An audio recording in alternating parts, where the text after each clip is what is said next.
In Parsha Shlach, it's really incredible sort of dichotomy in what we see regarding eyes, regarding seeing, regarding the usage of the einayim, the usage of the lave.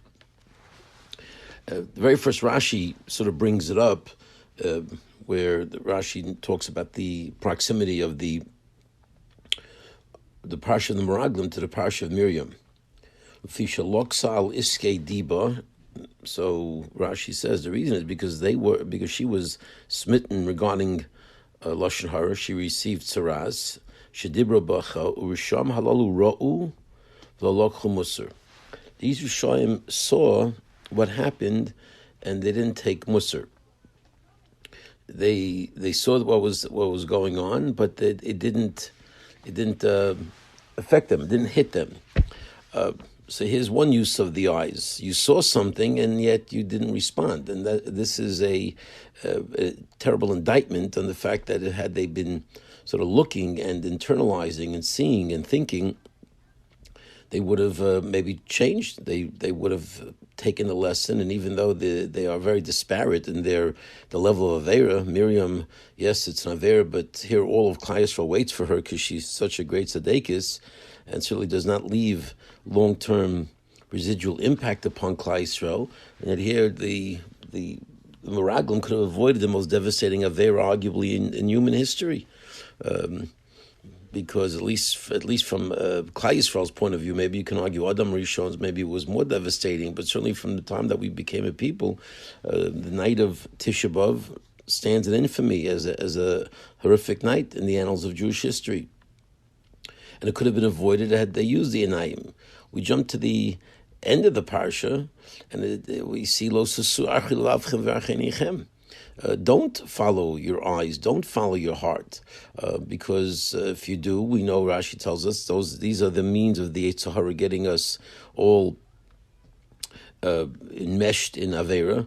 This is what the eyes and the heart seek out, things that we shouldn't be looking at, we shouldn't be thinking about, and they sort of set the tone for the guf to jump in and do the Avera.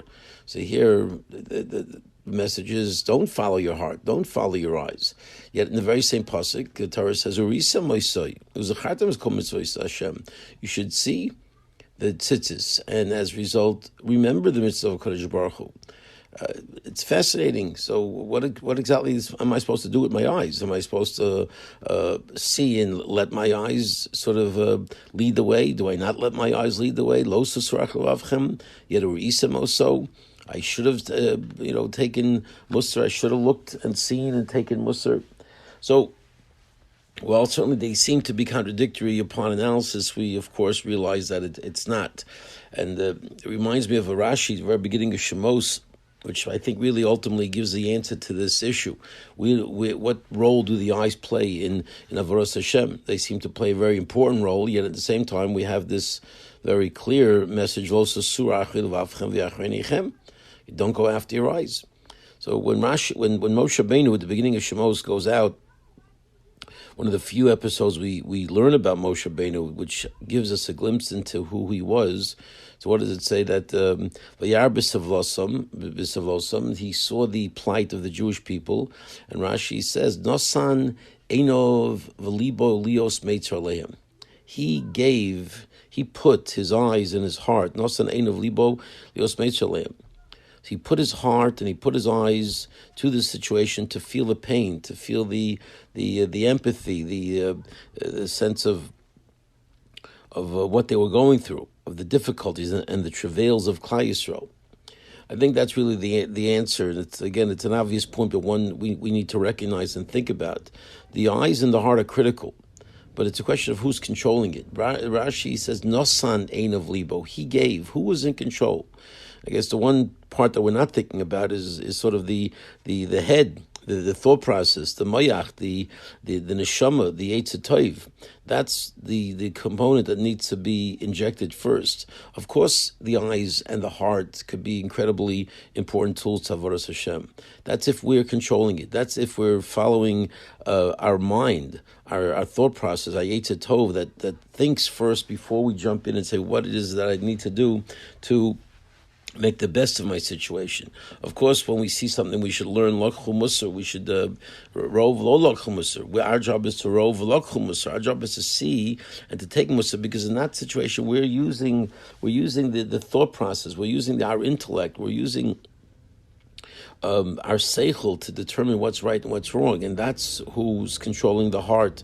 We cannot eliminate chas v'shalom the heart and the eyes. If anything, we know that the Torah starts with Beis and ends with Lamed. Rabbeinu Bechai tells us, because the heart is at the center of everything. Okay, it starts with it's reversed, because the Torah doesn't have any order. So the Lamed at the end is just is really the same as the Lamed in the beginning. Leiv, that's how the entire Torah is surrounded by those two letters, because the heart is everything that is required in terms of Avodas Hashem. So these are critical components, and certainly eyes are a component for the Ra'u V'Lakchu Musar, which is required. But it's who's controlling it. Where's the thought process? And therefore, the message for us certainly is that every single day, in this one pasuk, we see Isa Maisai, take a look at those sittas, internalize the message of the incredible power of a mitzvah, and how the tchelis together with the Lavan is supposed to remind us of all of the deep, significant messages of HaKadosh Baruch Hu creating the world and giving us a direction. And that's why the mitzvah of tzitzis is such a powerful mitzvah. It's able to equal all the other mitzvahs of the Torah. That's when we're looking. That's when we are in control. That's when we use our eyes for the sake of good. When it's chas v'shalom susur achrei levavchem, when the heart and the eyes lead the way, and we're sort of subservient to them, we are like animals following our instinctual passions, then we're in trouble. Then it's devastating. So Bez Hashem, we should really learn from this the musar aspect, the focusing on our mind, controlling ourselves, having our seichel dictate the way. First looking to see what's right and what's wrong, and then to sort of jump into the right situation. That's what's critical. And Bez Hashem, we should constantly do that. Take the musar that's inherent in this parsha about how we use the eyes and how we use the heart. Bez Hashem, we dedicate ourselves in the direction of Avodas Hashem properly, with our eyes, with our hearts, with the seichel leading the way, and that's chus Bez Hashem. We'll always go michayil.